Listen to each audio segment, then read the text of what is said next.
The U.S. military commitment to the Pacific was underlined in a White House meeting between the leaders of the U.S. and Japan. But behind the scenes, this renewed focus on Asia has sparked a fierce debate within one of its most fabled military forces, writes defense analyst Jonathan Marcus. A bitter family row has erupted in one of the U.S. military's most hallowed institutions, the U.S. Marine Corps. A host of its former senior commanders are lining up to attack the current leadership over plans for its reinvention. At issue is a plan to adapt the service for a potential conflict against China. A plan dubbed Force Design 2030. Almost from its inception, this plan has been under attack, with a cohort of retired generals taking the unusual approach of going to the press to air their frustrations. Retired senior officers have been meeting regularly, speaking at seminars and think tanks, and devising their own alternative to a plan which they see as a disaster for the Marine Corps' future.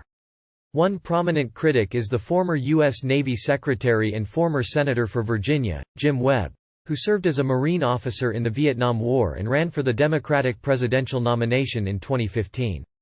Writing in The Wall Street Journal, he described Force Design 2030 as insufficiently tested and intrinsically flawed. He warned that the plan raised serious questions about the wisdom and long-term risk of dramatic reductions in force structure, weapon systems and manpower levels in units that would take steady casualties in most combat scenarios. So what has got them all so upset? Launched in 2020 by the Marine Corps Commandant General David H. Berger, the plan is intended to equip the Marines for a potential conflict with China in the Indo-Pacific region rather than counter-insurgency wars like Iraq and Afghanistan. The new plan sees the Marines as fighting dispersed operations across chains of islands.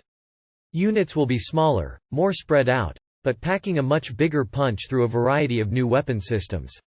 Huge amphibious landings like in World War II or massive deployments on land, like in Iraq, will probably be things of the past.